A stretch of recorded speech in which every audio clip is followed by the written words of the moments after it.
Alright, 97.7 Outlaw Radio FM listeners all over the world, we got none other than the one, the only, we got Mike T on the line. How you doing this evening?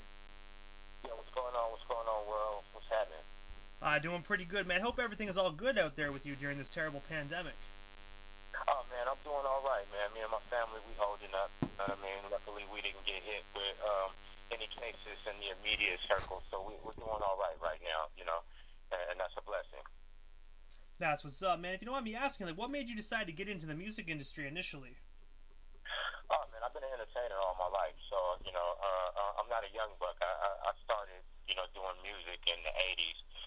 I chose hip-hop maybe like 86, 87 is when I really started recording hip-hop demos and trying to do hip-hop shows. But before that, I was doing talent shows and dancing and doing stuff. So my mom bred me as an entertainer from the day I was born. And that's what's up, man. You know what I mean? Was your mom into music as well? She was more of a promoter and a jive talker, and she was a bartender, man. So she just worked her connections, and she had a lot of good friends. You know, Charles Mitchell Sr., a lot of different people out in San Diego, and a lot of different, you know, popular entertainers would gravitate to her, and she would book different shows. And they had this, you know, talent show that would happen at her club, and you know, I started there. I would just go to the talent show. It would happen on like a Saturday or something like that, and it would be available for the kids to participate in, and that's where I kind of got my start at. And also, you are the CEO at One Track Records. Can you tell us a bit more about that, and also how did that come to be for you? Well, I'm an independent artist, and I wasn't getting many opportunities because when you're a grown man and you know you got kids and stuff like that, you don't really get out and go do the same things as the young acts do, where you know you're constantly being seen and being out and being in the scene per se. So I had product that I wanted to do, and I wanted to get it out there faster than maybe going and trying to rebuild or re-push the drive behind the name for another label to push me. And so I put all my money and all my gambling on myself, and you know, I pressed a couple of records, and we're doing all right. We're not doing good, but you know, we got distribution, like you know, a lot of people now through DistroKid, and you know, we're just trying to build it up from the ground up. And that's what's up, man. If you don't mind me asking, who is currently signed to your label right now? Right now, I just got myself and the Jetsons. No, that's what's up. Like, so I would want me asking, like, is there any new projects coming out under your label that you want to let our listeners know about? Yes, indeed. The Jetsons, which you know, I actually am a part of that group. The Jetsons will be putting out the first album, which is called Songs About Michael, August 27th this year. So I'm really looking forward to that project because it'll be the first project where me and my son and you know, a few other people, we all dove our heads into creating this project together. And so, you know, it's, my son, he's a, you know, up-and-coming producer out here in the Bay Area, and he's only made a few beats. You know, he produced a song for me in Planet Asia. He produced a few other songs, and, you know, I really like what he was doing, and so I had to, you know, dabble into it, and it's a different sound from what I've been doing. So we decided to go and get some other help with that, and, you know, incorporate a few other members, and I can't really, you know, speak on it too much because people are going to be surprised when they see that package. And also, when you mentioned Planet Asia a few moments ago, if you don't mind me asking, how did you and Planet Asia get connected? Like, what's the story behind that? Well, we both, at one point, you know, was produced by a gentleman by the name of Fanatic, Fanatic on Beats. And Fanatic put out Planet Asia's first EP and also put out my first EP.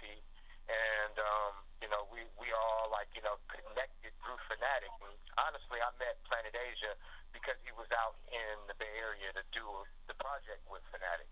And he just happened to come to a hip-hop show. And at the hip-hop show, he's a real aggressive and dominant MC, and so am I, right? And at the time, I think I might have felt like I was one of the hardest at the time. And so he got on the mic, and he was being real aggressive. I got on the mic to be real aggressive. And, you know, after we, you know, went after the mic with each other a little bit, it was no real battle. It was more like, you know, just two gladiators just, like, you know, pressing to get their thing on. And afterwards, I was like, yo, what's your name? And, we became friends, you know, pretty much from that day forward. And so the next day, I saw him on Telegraph Telegraph Avenue, which is one of the, meccas of hip hop. If you know anything about hip hop, if you've ever traveled, a lot of people, got to make their way to Berkeley, California, and to Telegraph Avenue back in the day. And we ran into each other over there. We started building. You know what I'm saying? We've been friends for a long time. And if you don't mind me asking, so in 1996, actually, you were a part of a hip hop group called I might say this improperly, so my apology, but the Cytoplasmz. What's the story behind that formation? How did you guys actually get connected? Well, actually, Cytoplasmz is what is the right pronunciation. Cytoplasmz was a hip hop crew, and the crew was consistent of about 17 to 18 MCs and producers, and it was a lot of cats that I went to school with, and a couple of cats that we looked up to as well. We had a group complex that was, pretty established. One of the members of the group was CMPX, and another was Montero, and they had a nice little buzz behind them, and I had a nice little buzz, and another member was Bosswan, and we had Gremlin and Gray Fox and Sinesco Enigma, and Moshe the Messenger, and B Plush and Tunes, and what I'm saying, we were a strong collective, and we started growing. We picked up a few members that was connected with us, Gita Unknown and Lil Larry, and a lot of people came in, and we were trying to do a little movement, but we're all doing music, I'm sure, because that's in our blood, but we haven't been connected at the hip in a long time. But I'm sure because of how we used to build, they're probably sitting right now sharpening up their swords, ready to get out. And also, in the year '96, you guys released the album With Pleasures. I have to ask you, what's the inspiration behind that record? Well, With Pleasures was members of the crew. That was Q Shy and I, if I'm not mistaken, Naturally Dope, and Boss One might have been involved in that as well. And I wasn't a part of that record per se, but I remember when the record came out, and I remember when it was pushed. That was one of the first, if I'm not mistaken, projects that my crew put out under the banner Cytoplasmz. And also, the one thing I was always wondering about that particular record, because it was only released in U.S. and Canada, why didn't it actually get that overseas release? Well, independent projects sometimes don't always get to, go that far, especially back then. That's kind of beginning boom of the internet. So believe it or not, internet was already there. People were already MySpacing. People were already doing things like that, if I'm not mistaken. But it hadn't quite taken to that level to where people cared about your likes, or people even cared to even take the time sometimes to even jump on a social network and push or apply their product. So it was a form of change, because the youth was doing that, and the OGs, we were just, grinding out concerts, showing up, pushing CDs and different things like that, and there was a shift around that time. You know what I mean? So to answer the question, I think at that time most vendors wasn't just trying to pick up anybody and put them on the shelf. It was a different movement. And do you think with that particular record there might also be like a re-released anniversary edition where it actually gets the push that album actually deserves? You know what? I'm hopeful of it. I'm hopeful of it. I don't have the access to the particular project, and whenever I connect with some of those members, I can discuss things like that. But I think everybody's pretty much kind of on the same wavelength of trying to move forward and create something new. And I do know that Boss One and Q Shy, they just formed a group, and they're actually working with Fanatic of all people, and they're doing some good stuff. And them and another member named Doc Mack. So a lot of people are just kind of moving, one step at a time, moving forward. And also, speaking of Fanatic, you and him also did an album together. You don't mind me asking, how did you guys get connected? Well, I met Fanatic through, if I'm not mistaken, I met him through Architect and a few other people first, and we became friends or whatever, just social atmosphere. And then Bosswan and him might have talked when Fanatic first got his label. And when he got his label, he was kind of looking for, maybe some artists that he wanted to, showcase on his label. And I guess Boss and him had a discussion about me, and he thought that might be a good idea. And so he brought it up to me, and we discussed some things, and we ended up putting out that project.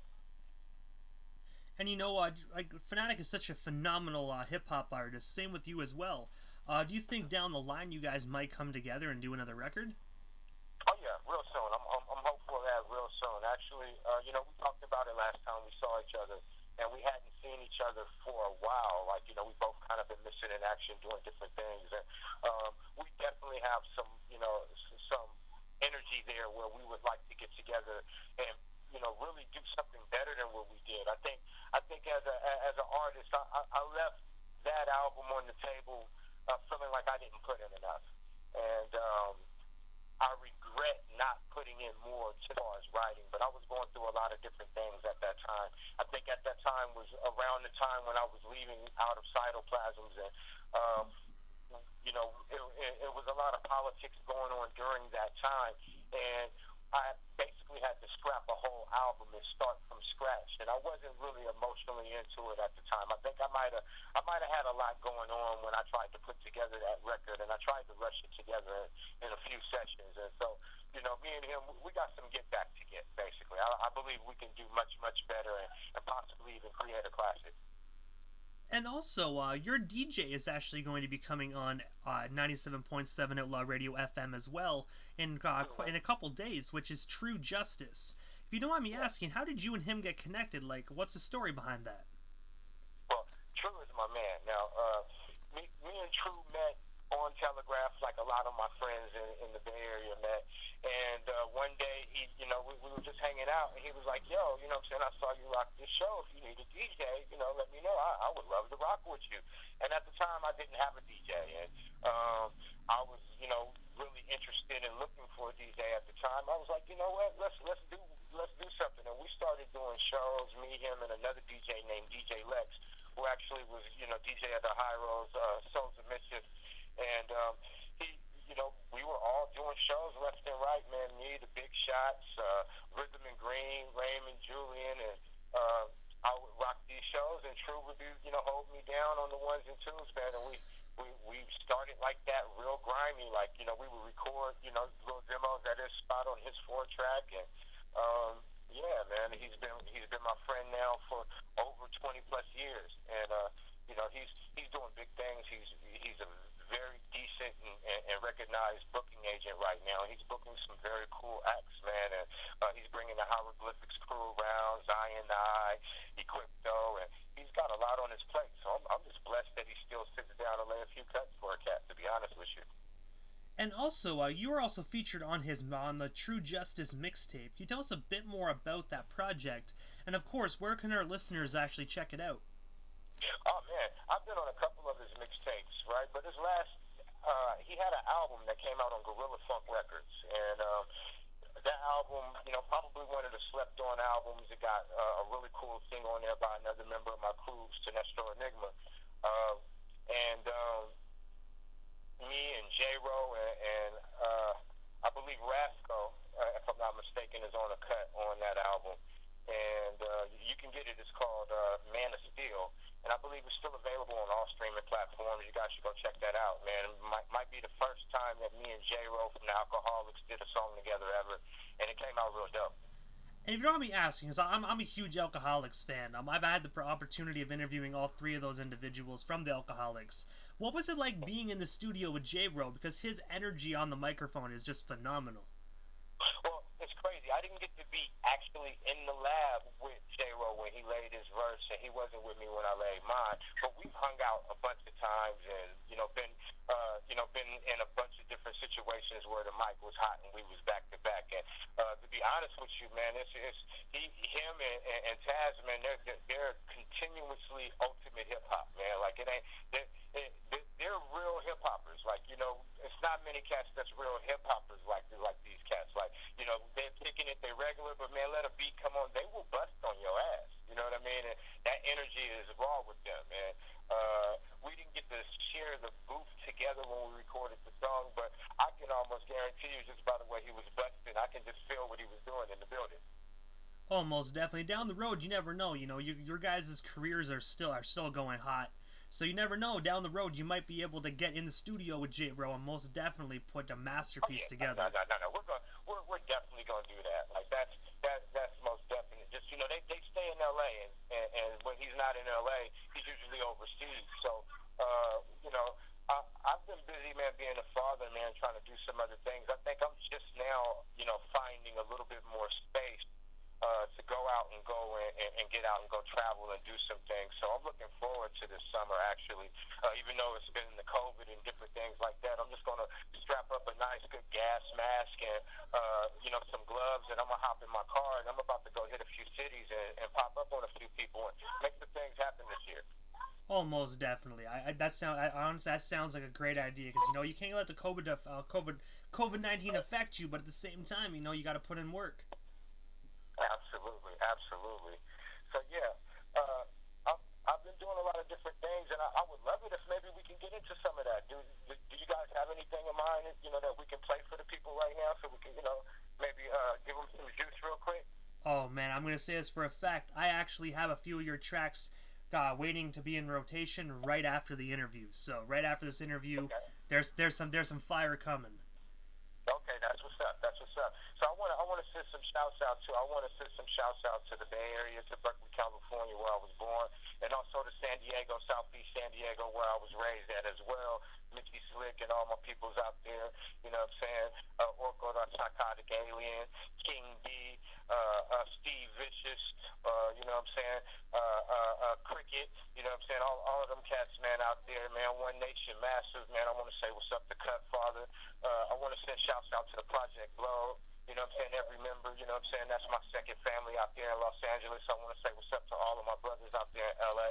And, yeah, man, I'm happy that you got me on here. And I also want to say what's up to Canada because I haven't been to Canada but only once in my life. And I'm dying to get back out there and go travel and hit the East Coast with you guys and go see some of that Quebec, Canada stuff, you know what I mean? And all of the different areas out there. So if you're out there listening in Canada, y'all get Mike T out there. I most definitely agree, man. And before we wrap this up, if you could, would you be able to provide us with your social media handles? Just that way, our listeners can shoot the legendary Mike T a follow if they're not already doing so. Absolutely. So the name is Mike T, Michael Wall Street. It's usually all one word, just MIC, period, T, short for the microphone. I am the mic toucher, Mike T, Michael Wall Street. And you just go ahead and find that on almost every platform, as well as almost every social media platform. You'll find me under those monikers. Hey, and I want to say, Mike T, man, it's an absolute honor and most definitely a privilege just to have you up on 97.7 Outlaw Radio FM, man. I hope down the line we can make this happen again. And, of course, stay safe out there during the... Stay safe, too. And I want to say, man, everybody, man, we're going to come together eventually. We're going to come together and cut all the bullshit. I can feel it in the hearts. I see the youth. I see the people. So no matter where you stand, eventually, just like a pimple, this shit is going to come to a head. And we shall and we will find that space where we all are in one building rocking out. And y'all guarantee that. All right, peace. Wall Street.